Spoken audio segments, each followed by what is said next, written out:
Well, hello everybody. How are you? I can only see some of you, but it's wonderful to see your names and your faces and some of you live. And of course, I recognize a lot of your names, and it's sometimes it's funny to put a name to a face after knowing the name for so long. But yeah, I'm let's see, with F3C, I'm on the board of F3C, and I'm a director of the digital competition and have been for quite some time. And I've been very involved with that. I'm also on the board of my local club, which is Naples, the Dippy Sig uh, uh, Photo Club of Naples. And uh, um, let's see, in Naples, I've done a lot of also image critique. In fact, I do a lot around the state, image critique. So I've done a lot of connecting with different clubs, and it's been an absolute joy. And it's why I hate to give up this position because I enjoy so much getting to know all the clubs and all the different types of people and cultures that we have in this big state. It's very interesting. And the also the topography, the different climates and the beauty of this state. It's been wonderful. I've been here for what 13 years now. After I retired, I came from Ohio, and before that, I was in Massachusetts. I grew up in Massachusetts. So um, anyway, that's I don't know what else might be relevant, but I think one of the things that I will mention is that when you did go through, you used the F3C scoring and judging criteria along with our rules in order for submission. So that's how you did the judging. So I think that's maybe just a little bit of a background to give folks. right. The other thing you gave me a chance to have things pop into my mind. I designed and conducted the judges training program for F3C and also for local clubs. In other words, people who take the judges training program through F3C can then use it in their local clubs and use it for themselves as well to improve um, images. So I've done quite a bit with reviewing images, critiquing images, and uh, so I do get I do see a lot at this point, and what I wanted to do is I'm going to go quickly through the pictures. So you will hopefully we will get through them in an hour and a half. I want to precede that those comments with these comments. Um, when I talk about the pictures, it's always guided by what I have interpreted through experience and through research, what it takes to make a quality image. Although, of course, it's still my opinion.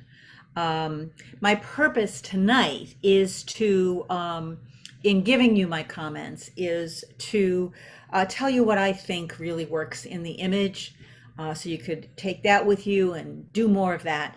And then also to give you some ideas about what you might bring forward to your future images to make them better. And of course, you will be the final distillation of all of my comments, deciding what you think is worth it and what is not, and deciding what you might take with you.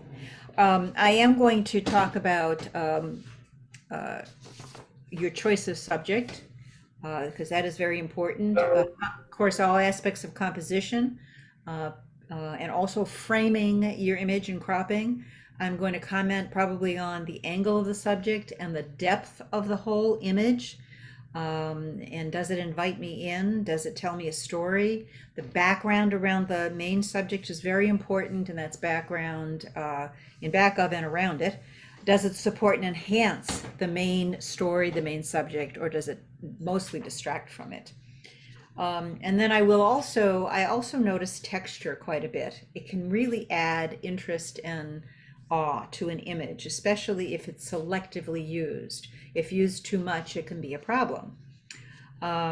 Your settings, of course, are very important, and I'll notice things like depth of field and noise, and whether or not you've kept that in mind when when setting up your camera. Lighting is very important and sometimes critical. That your subject is well lit, but also that you have interesting lighting, shadows and highlights, and you really use lighting. Um, I'm going to look at balance, especially whether you have, a balance of hardness and softness in your image. Sometimes an image can be completely soft, like this one that we're looking at right now. But very often, more often than not, probably, you want to have some things hard, some things soft, and have some attention to color. Not too many colors and an organized color scheme. And I also notice post-processing, or what I assume is done in post-processing. Whether you're using filters, you're doing it artistically, you're bringing out a subject to enhance the image, whatever that is. I'll be making comments about that as well. So in camera and post processing, and I will also comment if I see some flaws in processing, or some flaws that are sometimes caused by the lighting conditions, or just by the sky, which I'll talk about. So let's see. And like I said, I'm going to try to go as quickly as I can. So I hope this is interesting for you. And remember, this is my opinion. It's a learned, accumulated body of wisdom that I'm drawing on, but it still has subjectivity in it, and the things that are important to me may not be important to other people. Okay, so let's look at this beauty called Dance of the Egret. It is so beautifully soft, and the movement that I see in it feels like it is indeed dancing. So the title is so perfect. It's has a simple and beautiful color scheme, the blue and amber, which is complementary colors. And although I can't see the eye in this, there is a hint of it. Looking like it's closed, as if the bird were in ecstasy. There's nothing that I would change about this image, and that's rare. Next. I'm trying. I know you are. I can hear you trying. Okay, so this one's called Blue Bayou, and the variety of images has been very interesting for me to look at. The birds in this image are nice and sharp. Each position that you have here is delightful to look at, and I enjoyed, turning, kind of looking upside down at it, and all the different positions, and how good the photography work was here. And then you put it together in this kind of mirrored background, and it's an interesting idea. The warning I have is about the color yellow. Yellow is a show-off color. It is the most powerful color of all, and it will jump at you and grab your eyeballs and force you to look where yellow is. And so when I'm creating an image, I would definitely try to, if yellow was not the main subject, I would try to mute it, and I would not want it to dominate as much here. So that's next. From Jack's Beach to Cape Cod. I really like the treatment of the lighthouse here in this creative processing. To me, when you look at the sky, the processing is less effective because it looks choppy to me, and it's just a little unsettling and kind of draws my attention to the sky, whereas I think the lighthouse and everything but the sky is really lovely. So I think a calmer texture would have provided a better background for the lighthouse and the parachuters, which are interesting subjects. Okay, next. Socially distanced. You have a beautiful analogous color scheme. Violets, yellows, reds are all kind of close to each other on the color wheel. And there's this neutral line of trees, and I can see the detail in the line of trees, which I really do enjoy. I'm not enamored with the birds because I feel like they're not well integrated into the scene. Um, and I don't know, it could have been as it was taken, it could have been, you know, put on there, added to the image. Um, However it was done, I don't feel that the integration was as good as it could have been. Maybe showing some detail, I don't know, maybe picking up some of that light coming down across the water. Um, okay, next, America's Game. I love this scene actually. Um, the effect used really matches it well, and that's important when you're thinking about doing something creative, or even when you're doing something that's more realistic. Whatever processing you use, it you know it should really speak to the activity in it, and this processing allows all this wonderful detail. Um, so it's really fun. It's kind of somewhere between cartoon and reality, and but just enough reality. Uh, I can enjoy the postural communication and the figures. The colors are very pretty. I might tone down that green grass just a touch so that it doesn't jump at me. And once again, it's that powerful yellow. Really, green is usually, very often, a great deal of yellow. So I would tone that down a tiny bit. Okay, next. Nature's Chalice. Love the title. This is a very unique treatment of a flower with very beautiful coloring. And I love the background too. However, I don't really care for the background with this flower because I feel that the background has a lot of motion and movement, and it's kind of stealing attention away from the flower. It's not as supportive of the flower as I would want to see, even in a creative image. Um, so next, Heart of a Peony. Very pretty flower, nice texture. Love it when a texture is applied that really fits, that makes me think of, you know, Monet. Um, and this really fits. The focus, the light focus is on the heart of the flower, which is just perfect. Um, I would do something about the edges though. The edges are especially the lower left, and that's from the viewer's point of view, the lower left looking at the image. It's kind of, the lower right is beautiful. It kind of swoops and fades and darkens. The lower left is, of course, that's where the light is coming from, but still, it is drawing too much attention to a lot of a different movement, and I might even crop it in from the left a little bit, and I might even dim the stem a little bit to take away the brightness of the stem, because the story to me is right in the center and it's quite beautiful. Am I going too fast? No. Okay. All right. Next is called Perspective. I think this is very clever, and I know it didn't do well in F3C, but I've always loved this image. I've seen it once before. I really like the turn. I think it's you know, some people step outside of the bounds. This is to me a future-looking perspective. This is a unique kind of avant-garde image. That's how I see this image. It takes a very simple idea of this seagull and the rivulets in the design of the sand, and puts them together in a wonderful way. It's a very cohesive image to me.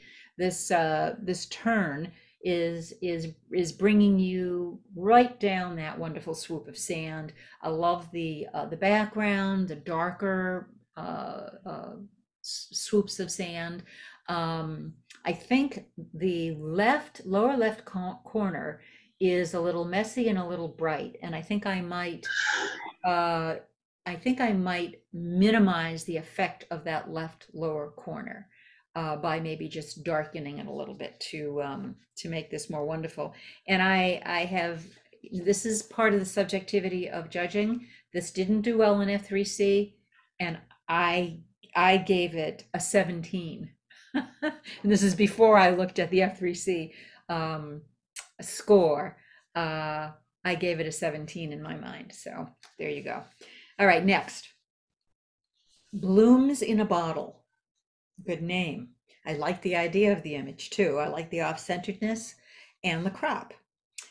So the part that doesn't work for me is the odd depth.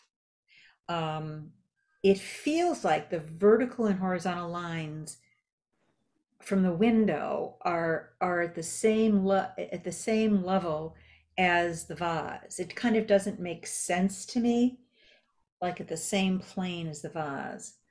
And it just doesn't make a lot of sense to me. And I know it's creative, but I still think that it has to appeal to the mind of the viewer. And somehow this is throwing me off a little bit. The pedestal has some depth because it has that rounded nature to it and has some different lighting on it, and I like that. Whereas the vase looks very flat, and I would love to have seen more of that type of dimension on the vase. Next, Rainbow Wi-Fi Guardian. You got everything in that title. It is clever, it is different, it is unique. The bird with its coloring actually works with the colors in the background. My belief, however, is that the backgrounds support the main visual object, and that's the bird. And to me, that background is so bright that it's fighting with the bird. So in order to get depth and in order to get a focal point for the viewer, I feel that it's a little it's not achieving that as well as it could.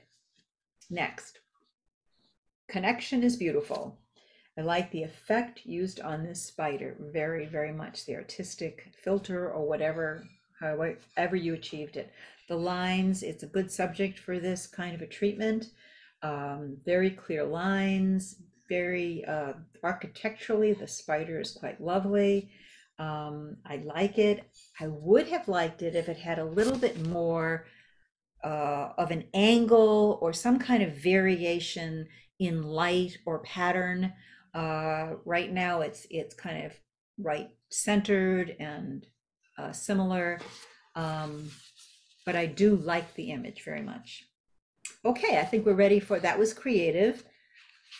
I enjoyed seeing your creative work very, very much. I love creativity. I do a lot of complicated composites in creativity, and I kind of get lost in it myself.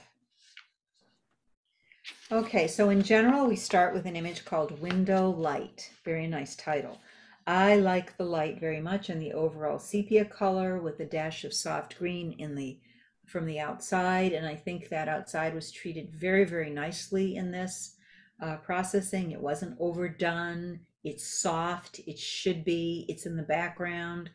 The only thing that I would repair on this is the tilt that I see in the window. The window frame itself tilts back a little bit, and that's the whole image kind of tilts back, the chair, the table, and it's a little disconcerting. I'd want to get it into lens correction and bring it more upright. Okay, next. Sunrise Stroll.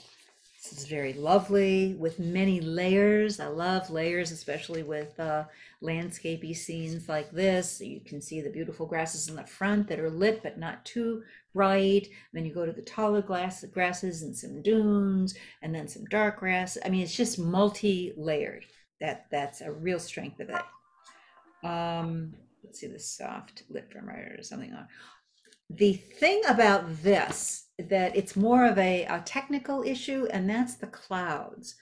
The clouds look strange to me, and I don't know exactly what it is, but there's something odd about them. It could have been just as you took it, but the camera did not represent them very well. And there are some green spots in here that don't really seem to fit. They almost look like chromatic aberrations in the sky. So next. A favorite plant. Yes, these water lilies and these are the prettiest ones, the purple and yellow. So you've got an interesting curving line that is created by the three lilies. And then when you get to the top, you get a bonus, you get a bee in the lily. The background is the actual background. Unfortunately, it's not very supportive of an artistic image. There's so much going on in the background. So you have a lot of different lines curving off, to the side, and then you have some reflection, and then you have some light and some dark. And if the main story is the lilies, somehow you need to isolate, get a more isolated picture that doesn't have such a complicated background. Okay, and I think also there's some detail missing in the center of these flowers, and especially in the yellow area. Not sure why that happened. It might be that it's just very bright there. And darkening it might bring back some of the detail. Okay, next. Going out to sea. This is one of those images that breaks my heart, because it is a beautiful moment in time that was captured here. Absolutely, just what a story, and it tugs at your heartstrings. Precious is how I see it.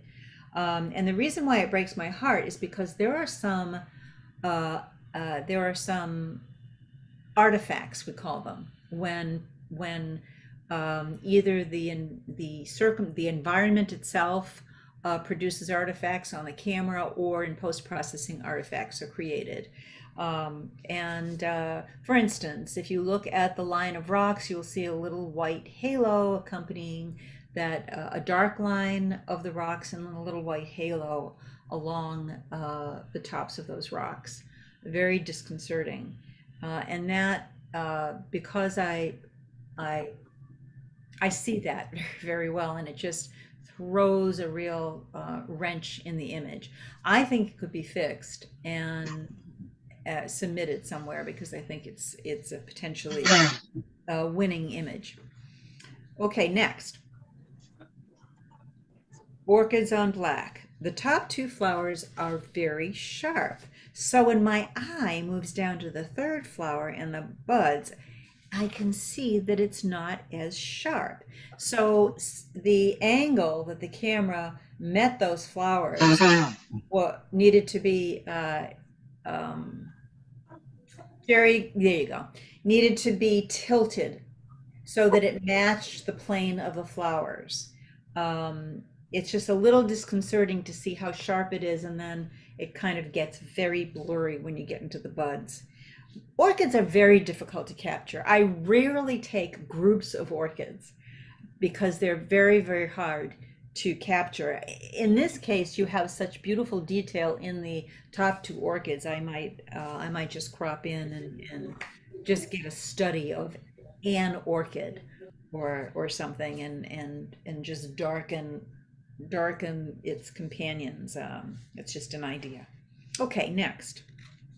Morning fog in Provincetown. Growing up in Boston, Provincetown was one of my favorite places to go. I don't recognize that, but then last time I was in Provincetown was decades ago. So I like the simple design of this. And the fact that you left all that negative space. I actually like that, and I think the pastels in the sky are beautiful. And you can see depth in this.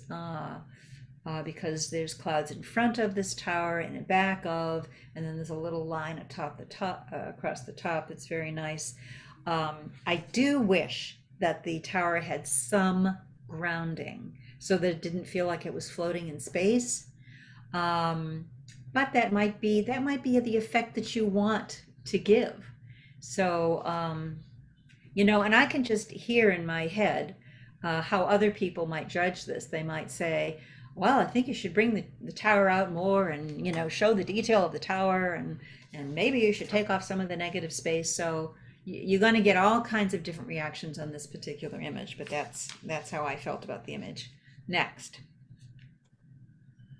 Now this one, it looks creative to me, and I'm surprised it actually wasn't in the creative category, because it has a lot of grain, and also some kind of color artifacts in the sky, and I assume that's from the processing, although it could have been from a cell phone camera. I don't know.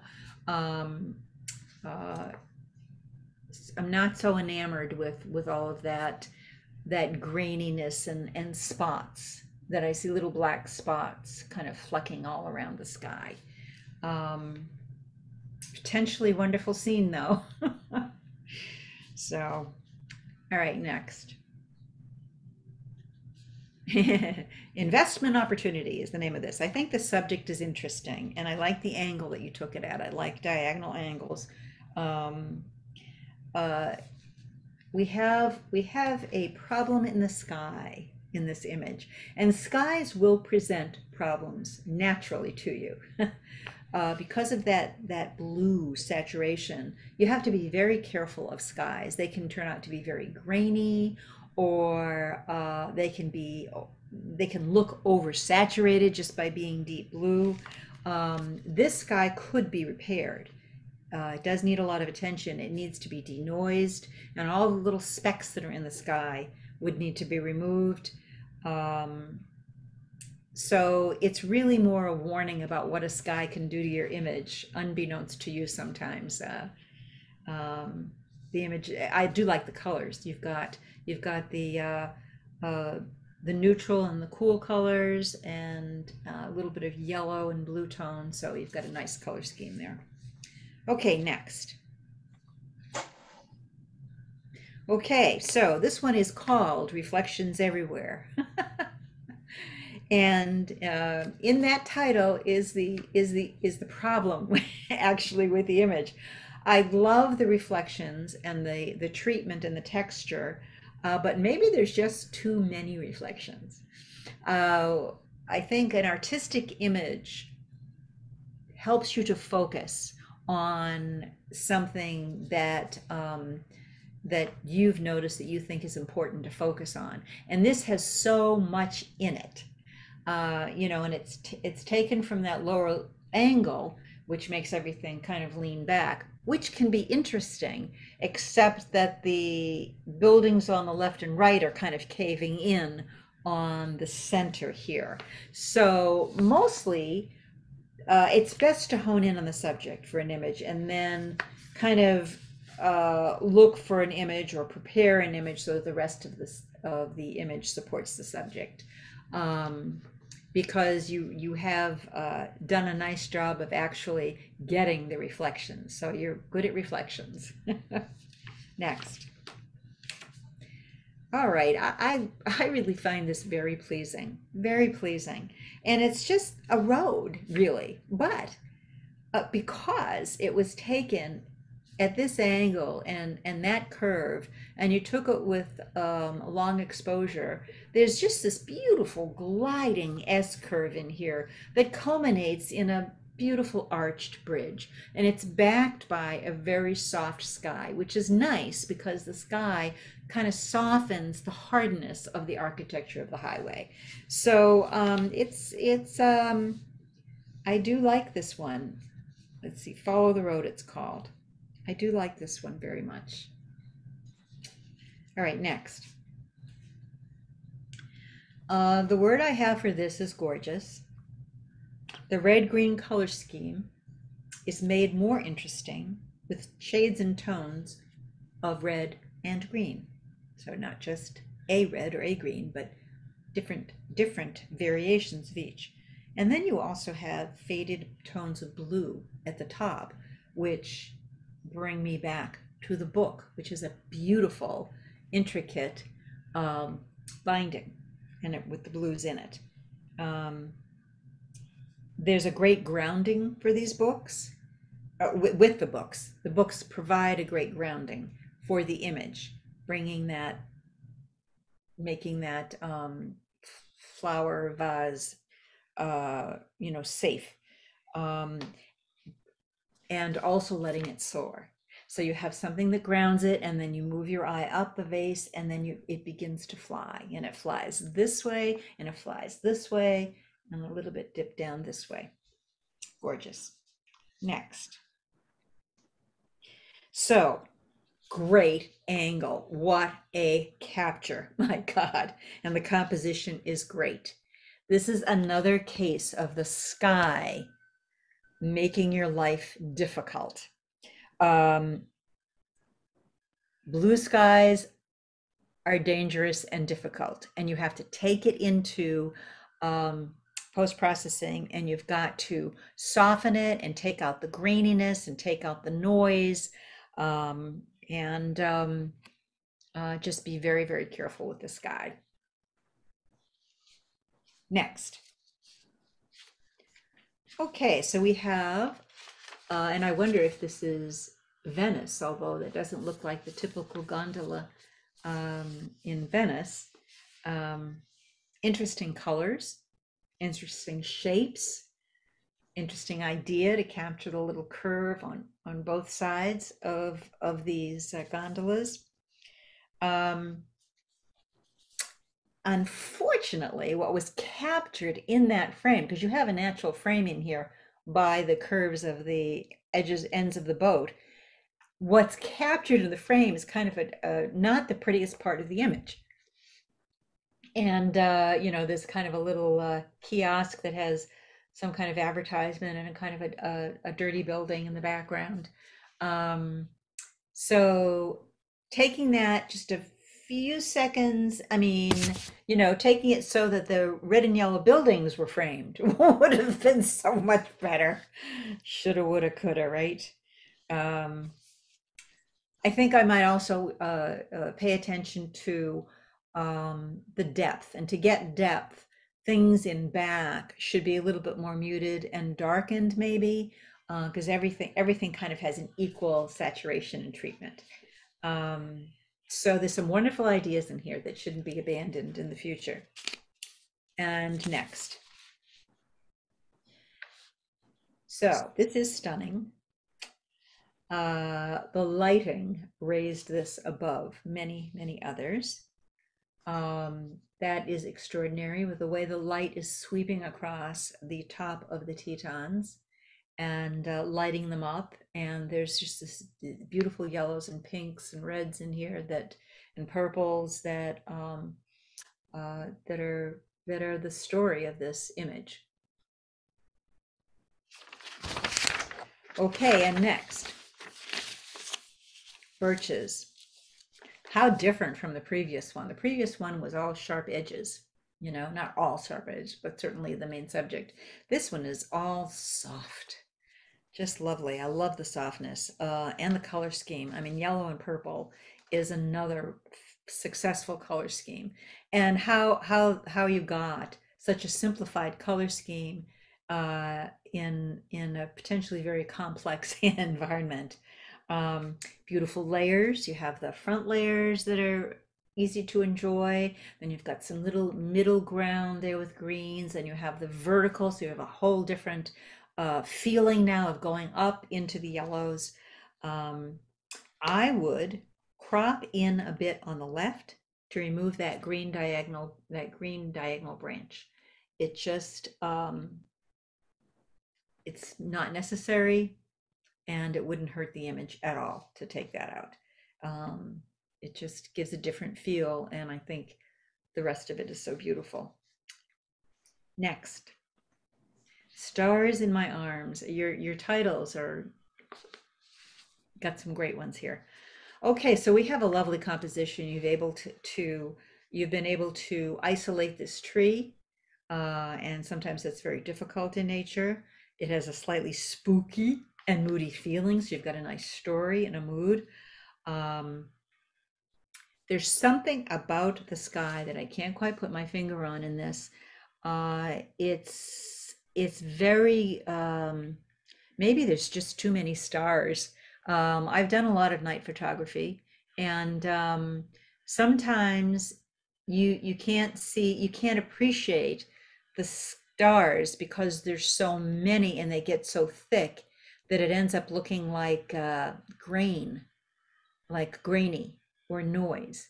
So I would recommend just maybe uh, working with that a little bit. Maybe even taking the light down in the sky a little bit, in the blues, just in the blues, and leaving the pinks and yellows. Next, this is called Puffin.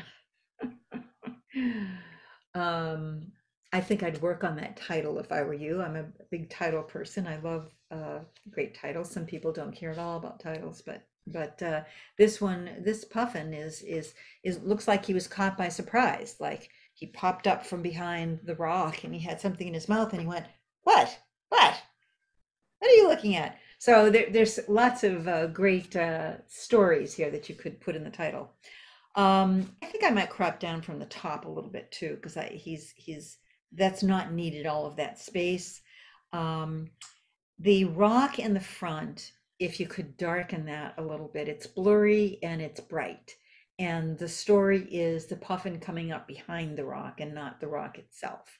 Um, I gave this a pretty high score though, so those things fixed and it would do even better. Next. Red Rocks. Is that the name of it? Red Rocks, Red Rocks, Red Rocks Rocks, Red Rocks Rocks. A lot of alliteration there.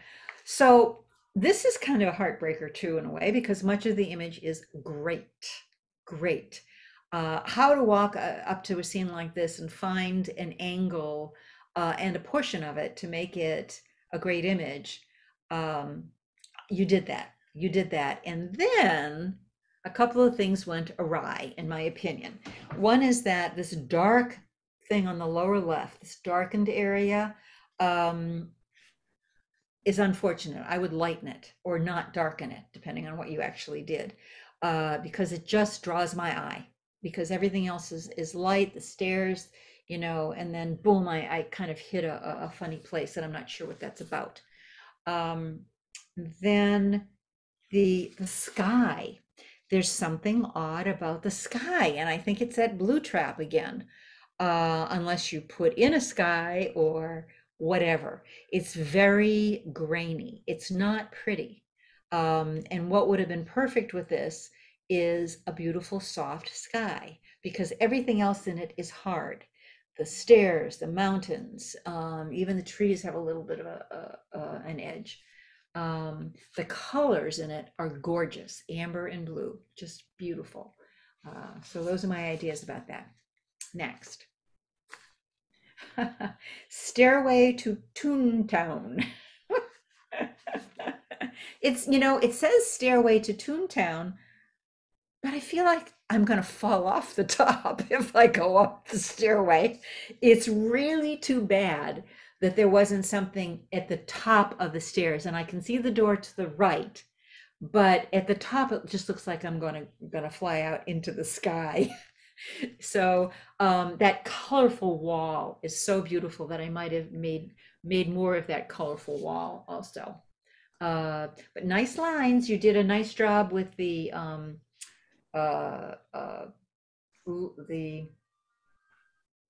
lining up that stairway, the top railing of the stairway with the edge of the frame. And next. Okay, so this reminds me of, of some of the older images, the street photographers from old. I don't know why it does, but it does, and I like that part of it. And then I go into it a little bit more, and I find that everything under the umbrella is very blurry. And I see partial expressions, but the faces look distorted, and I'm not quite sure why. I'm just not sure why that is all happening. Sometimes a rainy blur can work, but this feels like a tease. I can see some of their expression, but they look a little disjointed. So I don't know, maybe it was a cell phone image. I don't know. Some cell phone images can be beautiful. Um, so some things work about it and some things don't. Thank you. Next. It's called Abandoned. I like the textures, the lines, the color combination is lovely. It's a analogous color scheme. And there's some diagonals created by the stairwells. I dare say that I think it needs a little bit more interest. It's just a flat on picture of an old building. And I wish to see something that gives me a little bit more of a story. Maybe a different angle, maybe more varied light, dark shadows and highlights, maybe a little kitty somewhere or a garbage can even. Next. Castle Otis Stairway. I really enjoyed the ordered variation in the lines and the shapes. It's another moment where you clever person went up to this situation and carved out for yourself a little piece of it that is very interesting, and it makes a complete image. The color is pretty muted, but I can see a yellow and purple color pairing. I like this one very much. Next, Grand Teton Snake River. Very nicely done. Great layers, movement in the river. The sky is fantastic. The mountains are fantastic. And that really is the story. And everything else to me just leads up to the story. Very nice, very nicely done. Next, Waterloo Bridge in Autumn. You know what the title should include? The rickety bridge. That's the story, is that rickety bridge. It's a wonderful bridge. It is the story, it is the subject. And this is an interesting example of the subject being neutral in color and everything else around it being bright, but everything else around it really is the background. And because of that, I would actually want the bright yellow of the trees at the top to be a little less bright yellow. Because I feel like the subject, the story, is the reflection of this bridge. So I would say I don't know, the reflection of the bridge being rickety, those to me are the main subjects. And I think I might even also crop a little bit from the left, a little bit closer to the tree to prevent my eye from getting lost in the shrub on the left. Just my ideas. Next, Dog Tired. How sweet, how precious, how lovely is the fur. Just beautiful fur. Oh, you just want to hold this dog. There is a mystery shape in the upper left. I know that it's probably a cushion. Use a little burn tool and darken it a little bit. It kind of takes you right, sailing right out, and staying with the beautiful fur and texture of the dog and the wispiness, and the lighting is so beautiful. The lighting emphasizing the shadows and the highlights is just stunning. Next, Darn Flies. This giraffe, it's a nice portrait is how I see this image. There's a nice catchlight in the giraffe's eye. His nose is a little close to the edge. I like to give space And you know, I don't know if you've heard this, but people often talk about having a little bit more space where the face is looking so that you don't feel like the nose is going to be, you know, injured by the cut of the frame. And I think that makes sense. I think a little bit of space um, is important in a portrait like this. Um, Nose close to your background. Oh, and I would tone down the bright yellows in the background just a little bit so that they don't take away from the giraffe, because they're so pretty in a sense and so bright that the giraffe becomes a little dull in comparison. You don't want that. You want the giraffe to be the main story. Okay, next. River City Sunset, very, very colorful, very pretty. The red in the background really does jump out at you. And you know how I said yellow is the most powerful color? Red comes in a close second and sometimes can overpower yellow depending on how saturated and bright it is. In this case, I feel like it overpowers the scene. This is a scene with many layers that go back. And to me, it would be better if the back layer wasn't brighter than the front layer. That's just a trick that I use. The whole blue bridge and yellow reflections are gorgeous, and then the story in back just supports it. Okay, next. Into Tomorrow. Once this image is straightened along the horizon, it would be lovely. The only other thing I think it would need would be a subject, a focal point somewhere down the road, off to the side, a cow, a barn, a rock, something that disturbs that line that goes on forever to the pretty sky. I don't know if you can see it, but the horizon is crooked. I straightened it out myself in Photoshop so that I wasn't speaking out of turn, because sometimes you do have an incline. But even if it is inclined, it's hard to look at it. So just fix it and you're going to have a very pretty photo. Next, Power Stroke. Good title, Power Stroke, because what is to me now, you know, gender does interact, does affect the way you look at images, but this is a story of muscle. That is what I see when I look at this. I see muscle, and it's very nice to see the muscles. They certainly jump out at me, and the title leads me right to it. I would like a little more context. So some other boat somewhere in the background, or, I mean, it looks like there's, you know, it looks like there's a story here that isn't quite told because there's nothing. Looks like Hang on a second.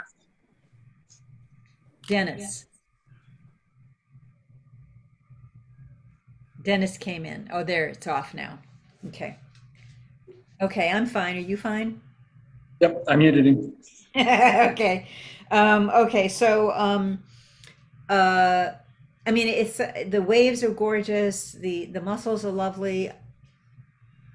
That's what I was hungering for in this image. Isn't that interesting? Sometimes that just happens. You want a little bit more of a story and maybe more space on the left for the boat. Next. Fall Reflections. Nice diagonal, right? When you're going from left to right, you're going into a V. Really nice. And a nice diagonal of that hill in front. Very nice treatment of the front layer. And the reflection of the mountain, which looks like it might have been disturbed by a little bit of wildlife. It's a very nice fall scene. Really nice, nicely done.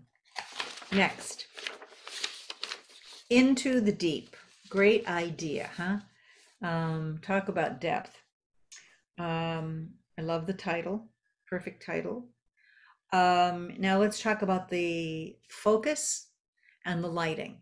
Okay. With an image like this, you have to make some decisions because if you focus down into the cave, then unless you have a very uh, uh, deep depth of field, you're going to get what's happened here, and that's that the rocks are blurred, and they're really part of the story. And to me, part of the wall is blurred also on the right.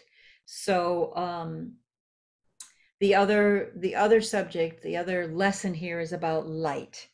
Um, the top of this cave is lit, and I don't know whether that's from artificial lighting or light painting or whatever it is, or a flash.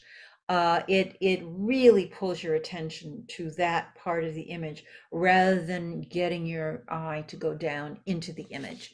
So I might diminish that brightness a little bit.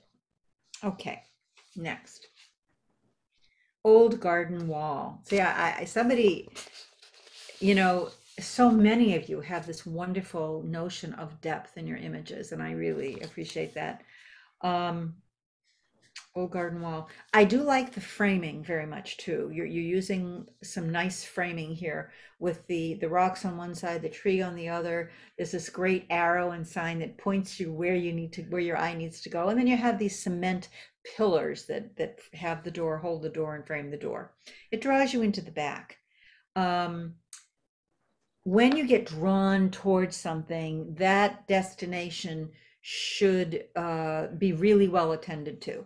And in this case, it's very bright.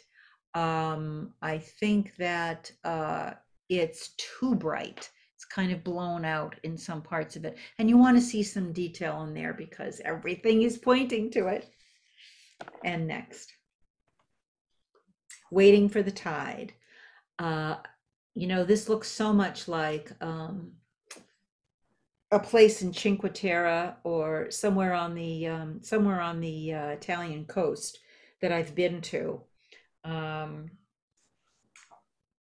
The title, Waiting for the Tide, actually focuses your story on the boat, and the boats, to me, are not the magnificence of this image. It's the tower. So I have this kind of disjointed feeling that sure, those little small parts of the boats are they want to go out, I guess, but boy, that tower is fascinating.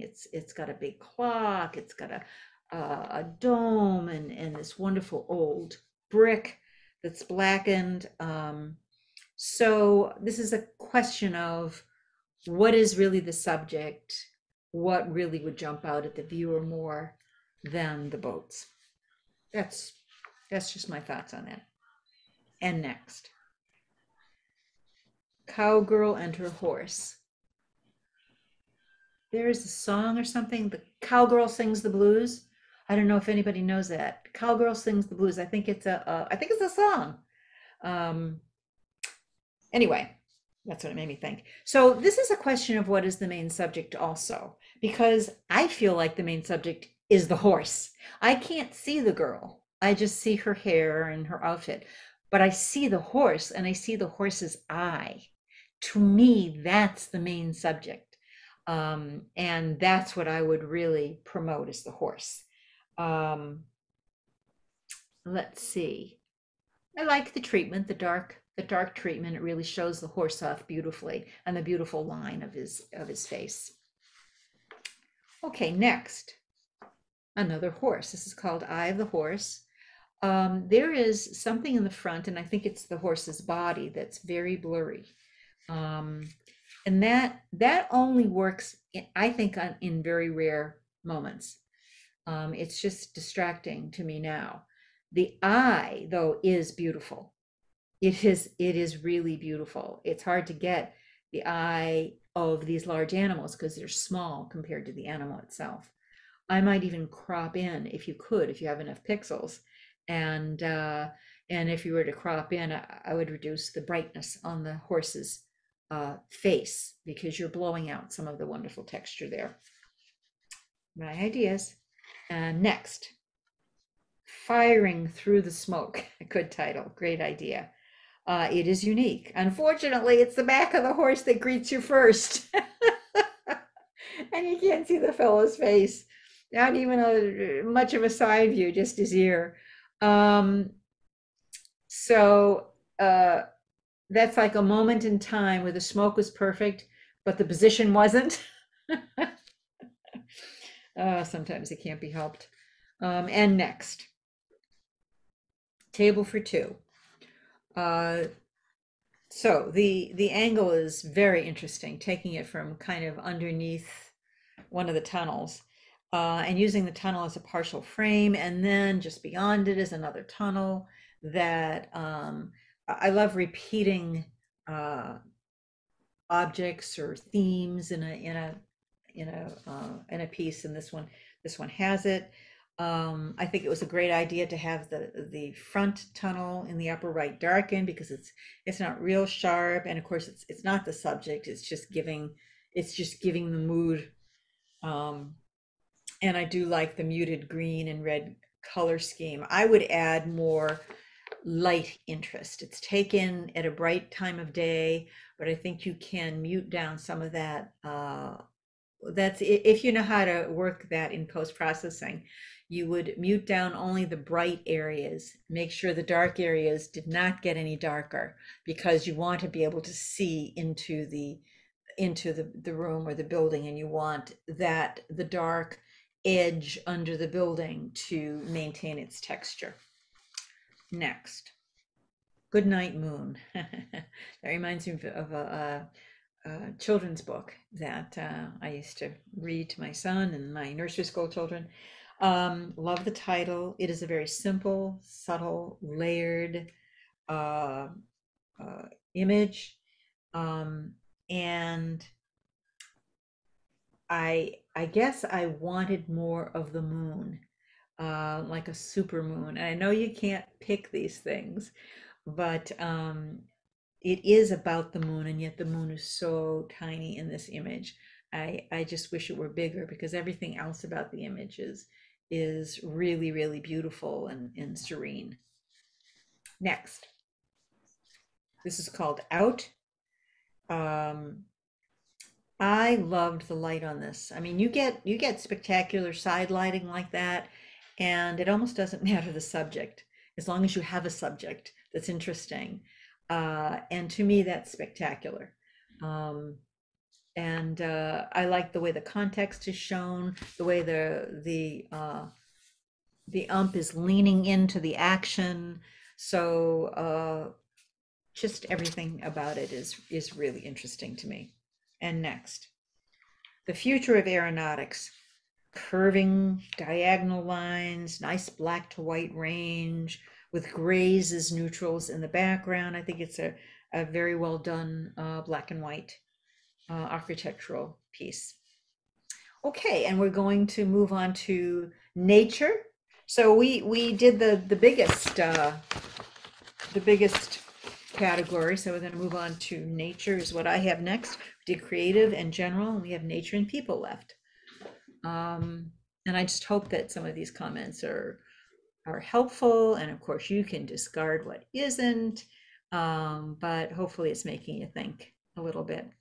Okay, so this one's called Reflection of the Okofonoki. And I like the repeating pattern. That's something that's always a joy for the human eye to see. The pattern of the trees, the wonderful reflection of the trees, and then you have the pattern of the grasses, and then the pattern is broken perfectly by the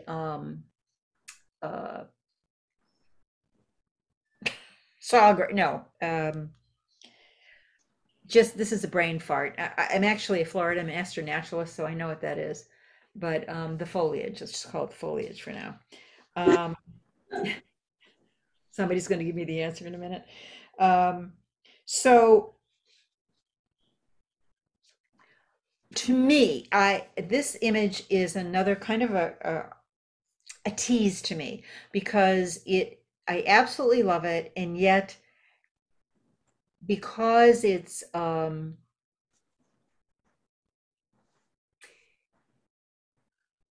whole thing is, how do I describe this? It's kind of slightly overdone. I guess that's what I want to say, slightly overcooked. And I want something to relieve my eye. So I need a little bit more negative space feeling in a sense. And usually when you have a reflection, it's not quite as prominent and dark and textured as the real thing. So I think it might have been lovelier artistically if the reflection were a little more muted and not quite as detailed, maybe I want to say. But this got a high score, so I do very much like it. I just think it could have done even better with a little less processing or backing off a little bit on the sharpening and the darkening, and maybe making the reflection a little bit different in look. Next, final approach. Another unique angle. Hard to get that angle. I mean, the bird's looking right at you. I like the fact that he's off kilter a bit. It's a very different look, unique. And you can see the expression on his face, and you can see the eyes. I may have brightened those eyes a bit because Spoonbill's eyes are notoriously gorgeous, and they don't look quite as bright as I would have wanted them, just so that I could connect better with his eyes. Nevertheless, it's still quite a nice image. Next, look where the hawk itself is really exposed and taken beautifully. And don't you love it that he's looking right at us? Not that you always have to have that, but it's very exciting when you do, and you've got some beautiful light in the eyes. Perfect whites, perfect markings, nothing's overexposed in that hawk. And although this is a very natural image, and that's a very natural background for the hawk, it is so textured that it's fighting a little bit with the beauty of the hawk. The hawk is soft, the back has a kind of a tougher texture. It's drawing a little bit of attention away. And then there's a little bit of foliage, although I noticed it, but there's a little bit of foliage in the upper right. It might be old Spanish moss or something that I might take out. So I had trouble with this one because I thought the hawk was so beautifully done, and I know that this is a very natural setting. So another person might have a different take on this, but those were my thoughts on the setting. Okay, next. Check that out. This is breathtaking. It's not just that you caught a baby with the mother tern, it looks like, but that both are so perfectly textured and lit. And it's hard. I've done many beach shootings. It's hard to get this. And they're both making the same expression and looking off in the same direction. And they both have catchlights in their eyes. There's just so many things about this image that makes it, in my opinion, flawless. There's that beautiful soft shadow underneath, and even the head of the parent tern kind of fits almost perfectly between pieces of grass in the background, which kind of frames its head beautifully. So I thought quite a bit of this image. Next, snack time. Good lighting on hard to light subject because you have a very bright background. Unfortunately, there's a little loss of texture there and clarity, especially in the parents, um, in the chest facing us. That's not the parent. That's the chick. And there's a little bit of blur on the wing, and those are things I noticed because you know, we do a lot of bird photography down here. Um, but it is a nice moment that you captured. All right, next. Say cheese. This is another hard image to get because you're shooting through water, and whenever you shoot through water, it's going to be very challenging to get something sharp, especially if it's moving. The composition is great. The eel, I'm not really sure what kind of fish it is, but it's framed really well, and there's a V in the rock that kind of is a nice place for its head to fit in, and then another V in the top rocks. So there's a lot good about it. I think I would darken the whole coral on the right and left side, because it's very bright, and that could have been from a flash or whatever. The main issue with this image is that the eye of this creature is blurry, and part of that is just because it's very hard to catch a moving fish through water with your camera. Next, at the waterhole. So I'm not a person that likes a white border very often. To me, it needs to be reserved for something very special, because this line, actually, this is called a dazzle of zebras. Did you know that? It's a dazzle. It's a razzle dazzle, because when people come near zebras, or when they're crowding around a water hole, they will bunch up. When they have young, they will bunch up to protect the young and create supposedly a visual dazzle for predators. So the white border to me distracts, because you have zebras that are kind of fading out in the rear of the line, and then some, I think, a negative effect on the ones in the front that are doing a very interesting thing. The reflection is very nice. I really like the reflection. That's amazing to get that many zebras in one reflection. Next, stalking. This is a beautiful view of a cheetah's eye.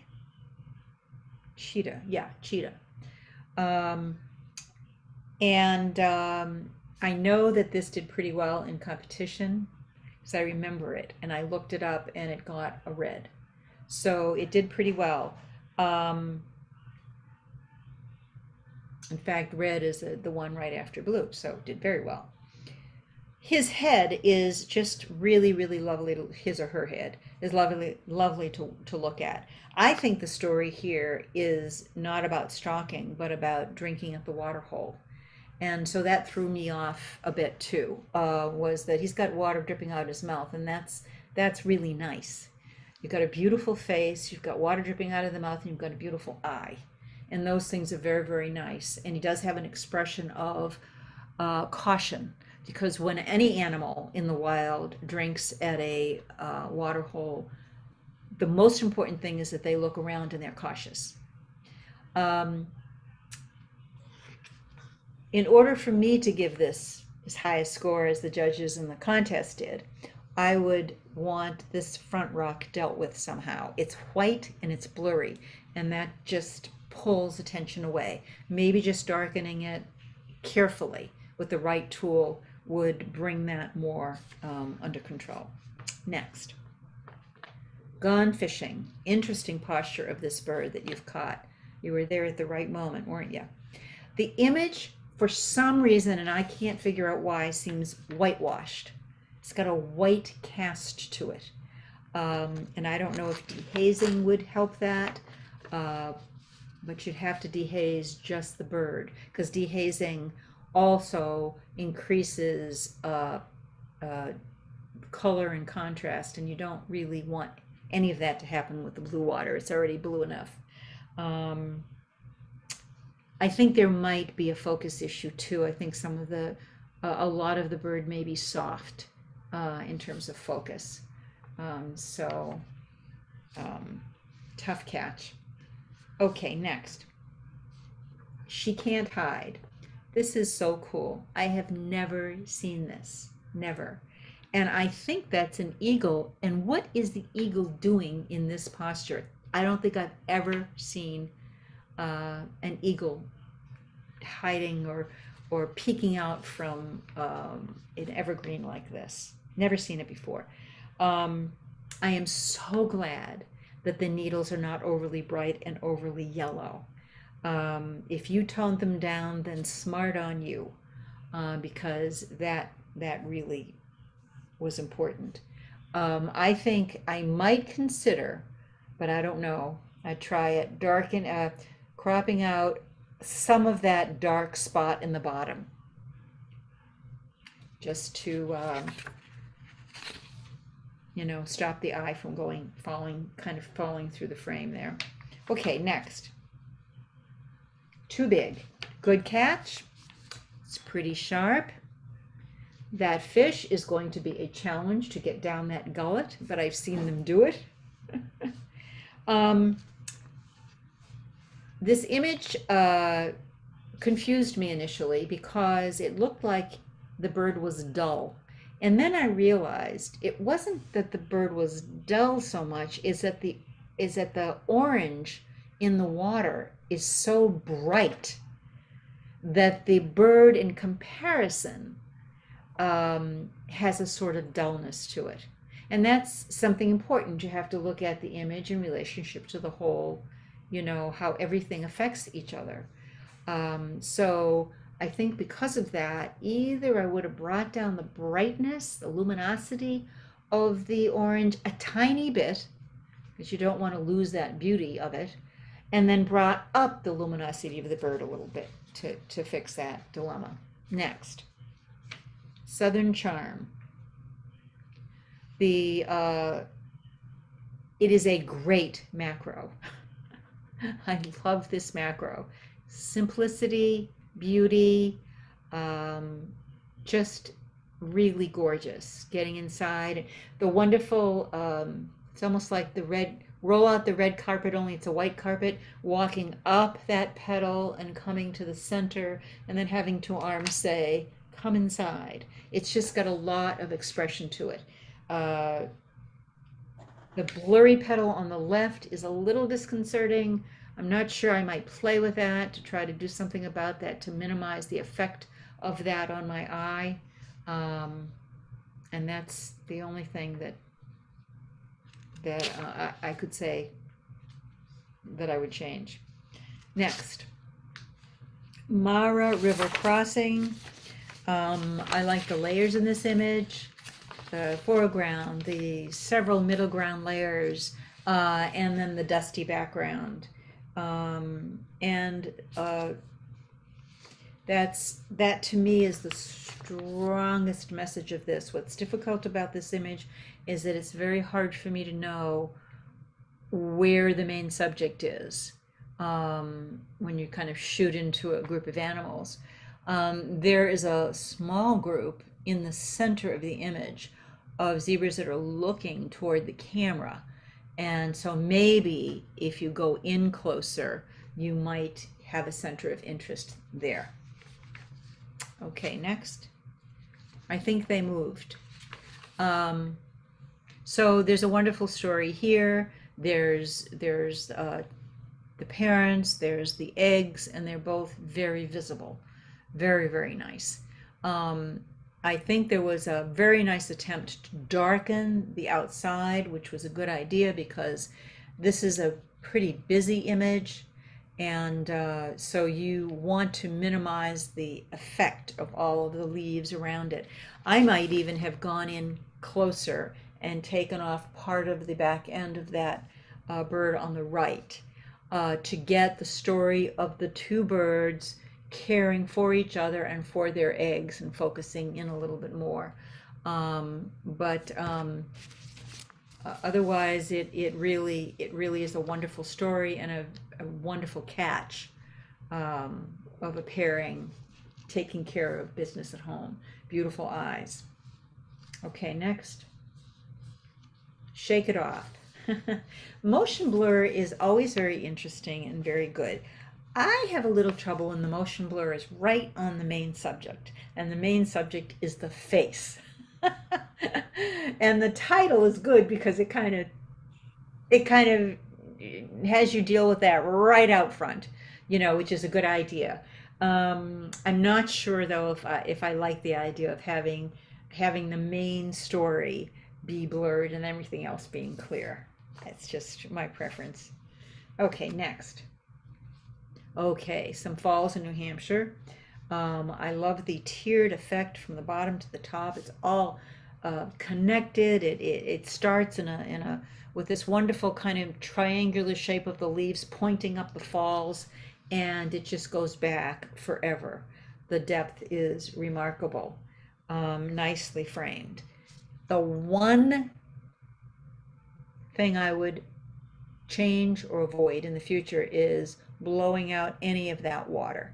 And there's places in it that are very, very white. I think that's the only thing. Other than that, everything is beautifully done on it. Okay, next. Egret family. Looks like a sculpture, and I loved that.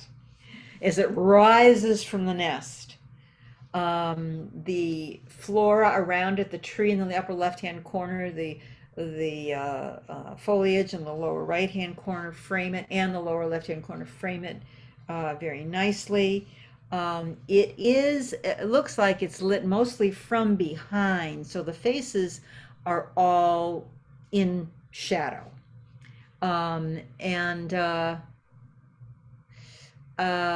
I think you could play with that in post-processing and change that story so that you could see the faces a little bit better. There's also an odd glob on the left, the lower third on the very left near the frame, and I don't know what that is, but I would definitely remove that. So this image is an image with potential. And move on. Next, Dancing on Water. Great movement, right? The diagonal, skipping along on the water. It's just amazing. A lot of circular droplets in the water everywhere, so the background is telling the story and supporting the main subject. You can see the face, which is great. It really, if it weren't for seeing the face and the eye and the bill and the beautiful feathers and the whole story, it would just be a butt shot. But you waited for that face to turn, and you got a very interesting action shot. And next, Golden Wing. Let's see how we're doing. Maybe I might go a little bit longer than I wanted, but not too much. Okay, Golden Winged. Excellent exposure on this dragonfly, and I love seeing all the detail. It's very nice that he's at the top of a purple flower that's clear, and most of the background is lovely. It's the yellow. That yellow, even though yellow and purple are nice complementary colors, it's a streak of yellow that's going through the main subject, and it's a little disconcerting. It's a little distracting. So there's so many components to this that are really done exceptionally well that I'm sure you can catch another dragonfly with maybe a slightly more supportive background. Okay, next. This one's called Soon. Love the title. Interesting treatment, different, unique, high key surrounding the subject. It really stages the subject well, and the pregnancy becomes obvious. So you helped the story with the treatment and the title. Very nice. I like it very much. Not everybody likes this kind of high key. So that's just a chance you take if you're gonna ever compete with it. Next. Fiddlesticks. See how amused I am by the titles. good diagonal line on the subject, and you can see so much in it. I mean, it's just a wonderful representation of the fiddlesticks. The fern is very, very sharp. So the background. I know. You have to be lucky, and you have to search for the right backgrounds. This background is a little messy, and sometimes what you can do to fix a background like that, well, one is depth of field, which is a risk because you set it for a short depth of field, and then you don't get the fiddlesticks in focus. But at least the leaves will soften a little bit. Hard to do, very hard to do when they're this close. That's why when the background is farther away, it's a much better scenario to start with. But you might crop in and then get, a detail of the fiddlesticks, maybe a little bit less of it, but get rid of some of that messy background and darken it and desaturate it a little bit. And I think it could be a wonderful study of fiddlesticks. It might even be wonderful in black and white. Next, Hawaii Falls. Interesting series of falls at a very comfortable angle. I don't know why. It just struck me as comfortable. I liked it, and that's a good thing. So it's not too saturated at all. I like the respect you gave nature. It's not too crisp. I think the yellowish leaves in the middle, that's fine. Not overdone at all. I think it's very nice. I do think that when you use long exposure, you can soften the water a little bit and then get this wonderful textural difference between the main subject, let's call it the water, and the background. So that would be my only thought. Next, sunlight and shadow. I understand why you included the back flower because it's like a repetition of the butterfly. However, this butterfly is gorgeous, and there's just too much detail included in this image to really get a profound connection with the butterfly. And so if you have enough resolution, I would just cut everything out but the fern and the butterfly, because maybe giving it a little space around it, because the fern kind of sets it off, and the lighting on the butterfly I think is gorgeous. You've got a variation in lighting there. Okay, next, intensity. Great story in this image with excellent exposure of the eagle, and the you can see detail, the light is good. You get the whole feeling of intensity. The colors are simple and lovely, browns and blues with the pop of his yellow beak and talons. Nicely done. Next, perfect catch. This eagle is also wonderful. The story is great. His eyes popping open, looking right at you, which is great. The wing and tail, everything spread out like that is just fabulous. Picky, but when you're kind of competing with other images, it would have been good to see that fish a little bit better. He's kind of blending in with his back feathers a little bit, but it's still a magnificent image. And the water drops in the background are beautiful as well. Next, who dat? Great depth of field here. This is a case where the background is away from the owl, so it's much easier to use your narrow depth of field and just get all of the owl. And it's not oversaturated, very difficult to capture, very nicely done. Next. This is Bonobone or Baby. Beautiful, beautiful. Soft background. It supports the image beautifully. You can really enjoy the texture of the fur, the baby's eyes. There's a story there, a nursing mother. It's really got everything. Beautiful. Next, Eyes of the Tiger. This is a nice portrait. So when I say portrait, what I mean is there's a certain treatment to portraits to make them special. that I think has to be thought about, because he's not doing much. He's just looking straight ahead, and so you want to think about, well, how can I make this look a little bit more special?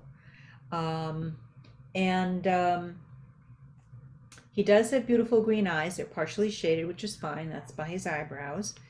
Um, the green eyes you want to be the star of the show, and by keeping so much richness in the green background, the background steals a little bit of the show from the animal. Um, just a little bit of the show. Okay, next. Proud eagle, nice portrait, great eyes. Love to see the texture in the eyes. The fur, the black fur. Did I say fur? I did say fur. The feathers are dark and they lost their texture. The light on the back, you lose texture there, and then the darkness underneath, you lose texture there. So that had to be carefully kind of manipulated in post-processing to bring that back, and then it would have been even better. Next, touched by grace. I like the color, the lines. Could be a flower, don't know. It's tending toward the abstract a little bit. Whether it's realistic or abstract, I tend to use the same standards for everything. In this case, there are some lines that don't really add to the flow of the beauty of this. The ones in the back near the pink are very odd, kind of white little lines, and then there's some white lines coming in from the upper left. There's kind of a shadowy whitish line coming down from the top. I don't think they add to the image. I think those could be minimized or taken out. Next, tree love, this is called. The technique is clever. The technique, unfortunately, is what dominates.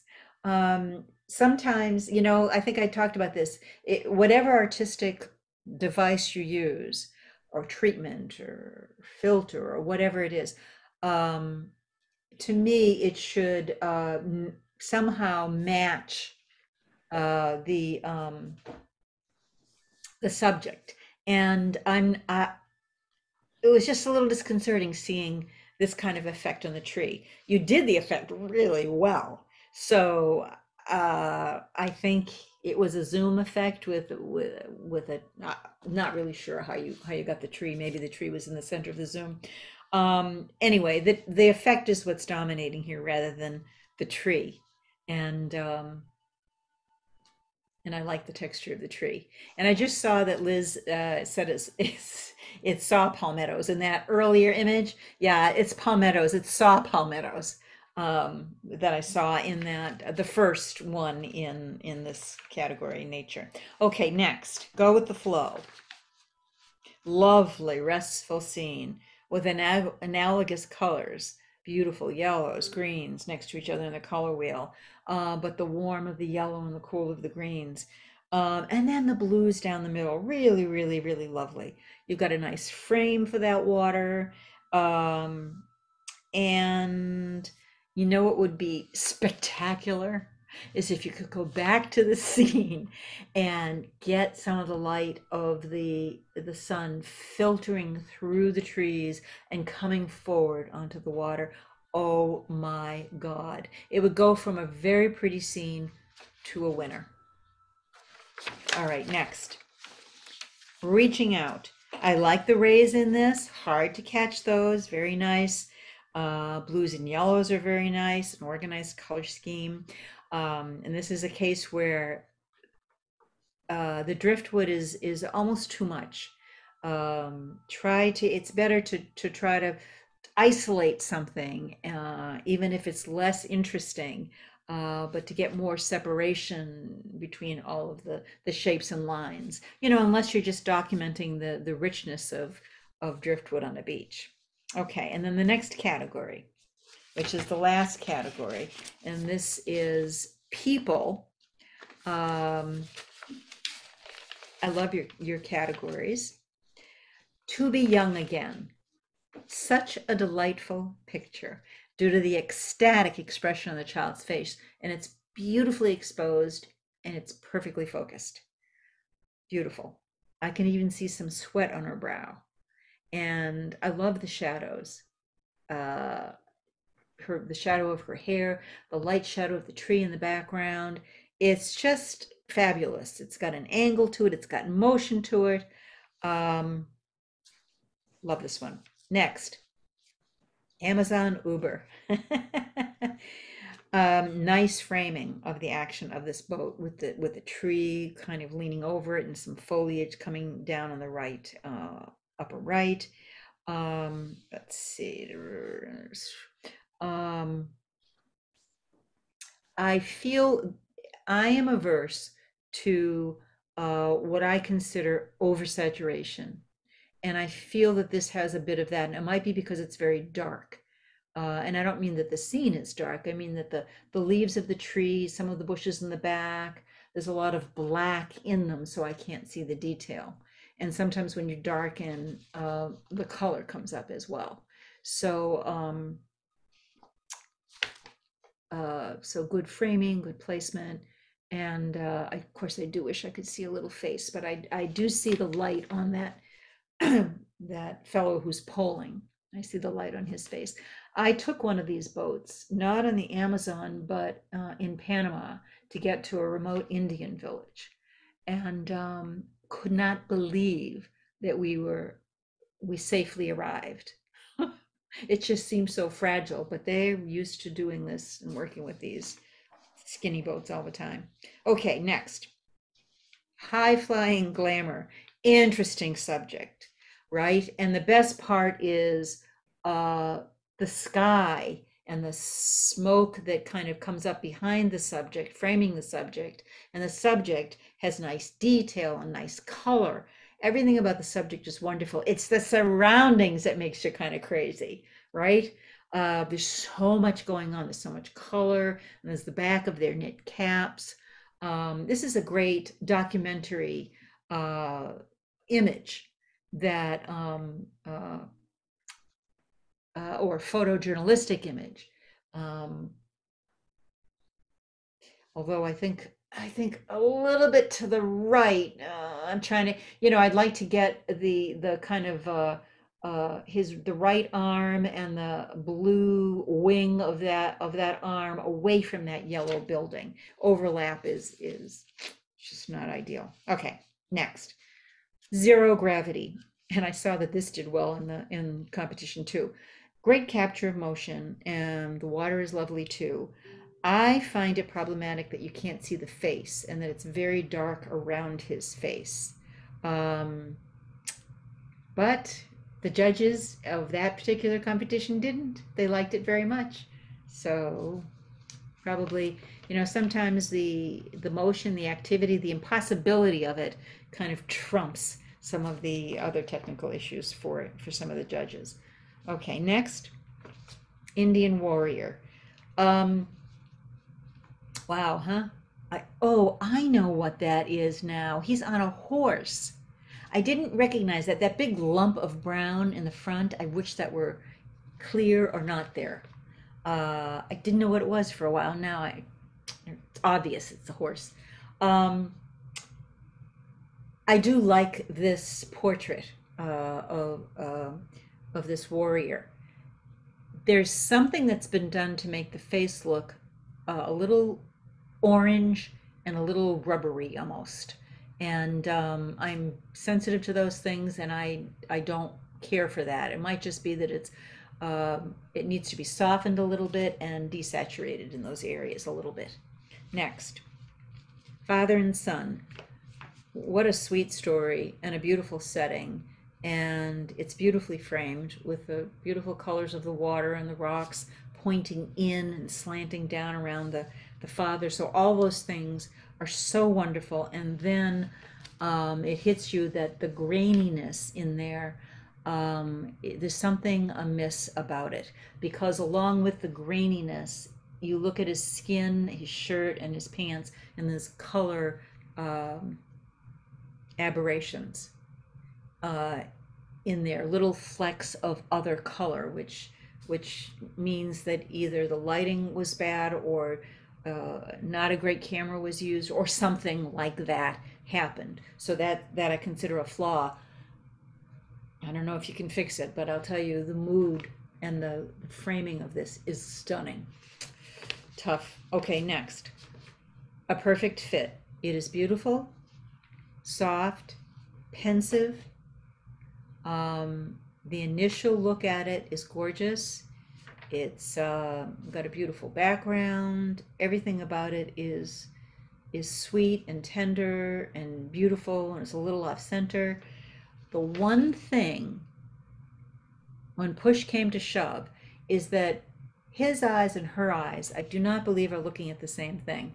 And I know that seems picky, but for it to be a complete story for me, I want them to be gazing at the same thing. They almost seem to be crossed a little bit in the line of sight. However, it is still a very beautiful image. Next, intimate moment, and I feel this is yet even more beautiful.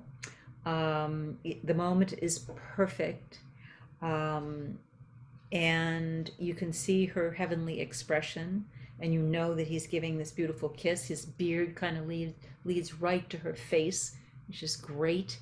The background I even like. It's got a checkerboard pattern, which is just a larger pattern than the checkerboard on his shirt. So that may have been accidental, but to me it worked very, very well. Okay, next. We're almost through here. Takeoff. Amazing, amazing capture. To catch this so clear, so sharp, so focused, his expression on his face, his arms flinging out to the side. I feel like I'm getting wet. There's a splash that comes right up in front of the camera. Love it. Next. Pass is caught. Good action picture. It would be better if I could see a little bit of the face and the eyes. It's very hard to through masks like that in football. I think the background was treated very well by using that narrower depth of field to focus on the action. Next, composure. I love the intensity of this character. He certainly has an interesting face. The beard is very, very wonderful on him. He's doing something very intently. The range of grays and the blacks and whites are beautiful in this. So what is my problem with it, you ask? Well, this one needs to be reprocessed. That's how I feel about this. It's too harsh. It's his whole self is sharp and harsh and shiny and kind of rubbery to me. I don't need it like that. He tells the story by himself. You've captured the moment. It's beautiful. And the background too, I don't know, there's a little bit of a line around his body, and it might have been from blurring out the background. So that came at a cost, and there might be a better way to do that. So this is another heartbreaker. It's a beautiful image, needs to be redone, and then it'll be a winner. Next. Just like Grandpa, nice pairing of movements between generations. It's visually very interesting. There's a good story hinted at here. The lack of being able to see the faces takes away from the story, in my opinion. And in fact, the front face is completely in the darkness. But it's a good capture to keep for the family, and I don't know if they'd appreciate the fact that they're both, I'm sure they would, that they're both swinging back at the very same time. Next, sand play. This is actually the sunlit edges of this child's skin and face are beautiful. Very hard to capture that. Very hard to capture that.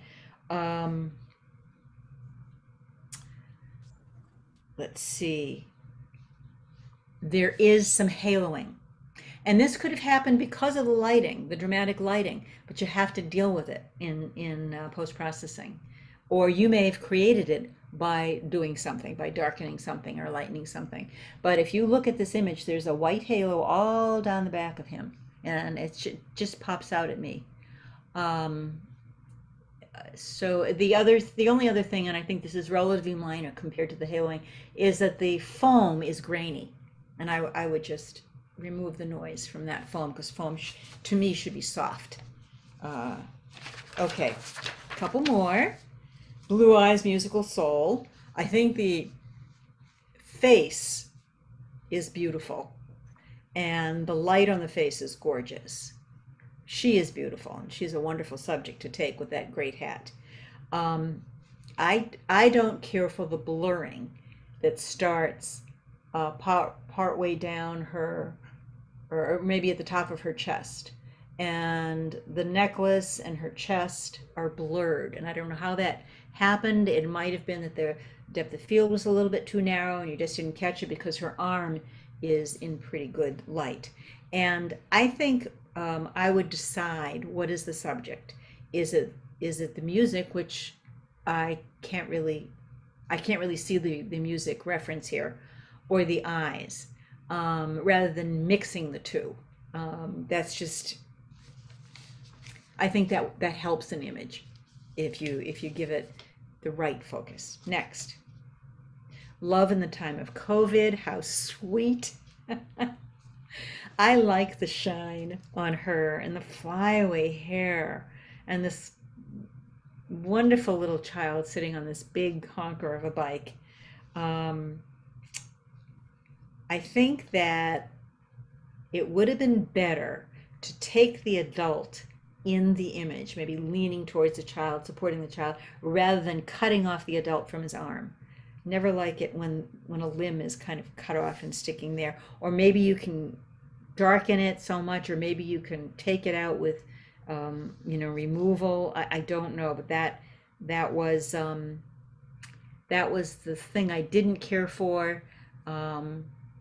Otherwise, this is very, very sweet, and I actually like the high contrast of it. Next, today's artist, yesterday's tool.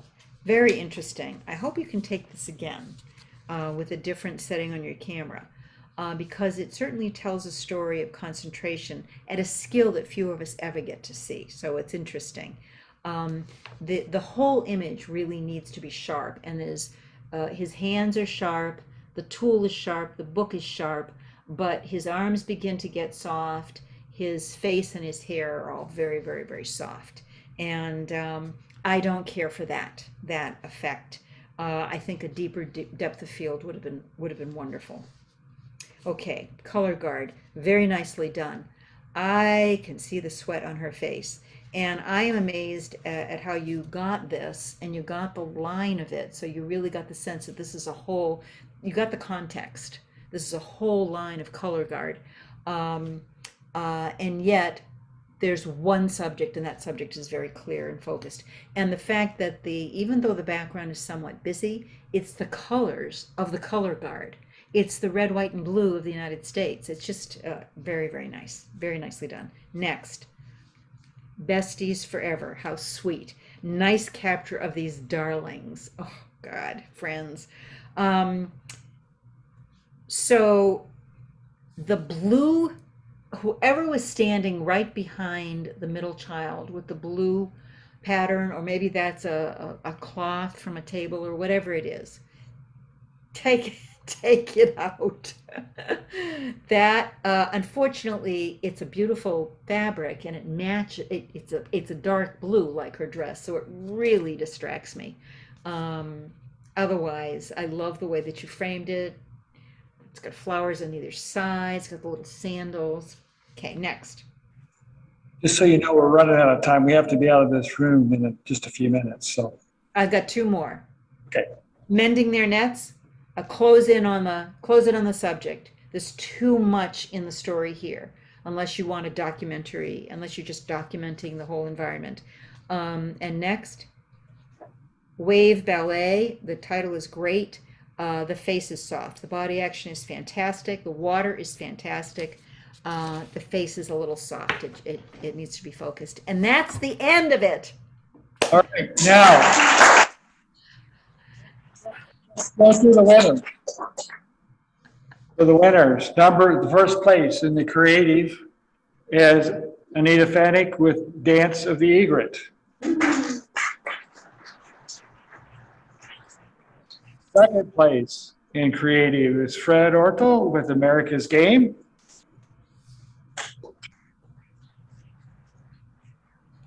Third place in creative is this dumb guy named Jerry Veal in Perspective. And I didn't know it. Fourth place is Robert Gaines, and The Connection is Beautiful. And, honorable mention is Gene Hall with Heart of the Pyramids. Heart of the Pyramids. General, first, Helen LaRue, Tribute to Tulips. Second place, Jack Ryder in Teton Top Sunset. Third place is Lawrence Lieberman with Grand Teton Snake River. And fourth place is Jack Zivas with Birches. Honorable mention goes to Tim Davis with Out. In the nature, first place goes to Dennis Johnson, and check that out. Second place goes to Richard Bryce and Bonbo and Her Baby. Third place is Mooney McCall in The Perfect Catch. Fourth place is Jack Zivas and She Can't Hide. And honorable mention goes to Mooney McCall and Intensity. And people, first place goes to Cindy Merrill and To Be Young Again. Second place goes to James Askins in Take Off. Third place goes to Tim Davis in Color Guard. Fourth place is Helen LaRue in Intimate Moment. And honorable mention goes to Helen LaRue in A Perfect Fit. So thank you, everybody. And thank you so much. We really appreciate your doing the judging, Christine. We really appreciate it. We owe you a lot. Yeah, she was great. So thank you for everybody. And if you would, Michelle has checks here for the winners. Yeah, whoever's present If you're here, if you're not here, we'll send those to you. So thanks, everybody.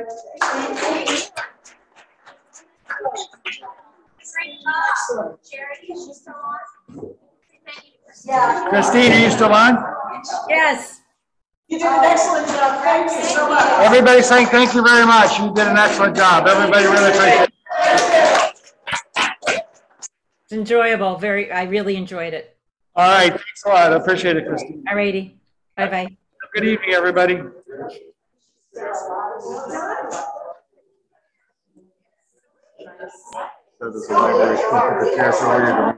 Oh, no, we don't need to put them away. Just leave them there.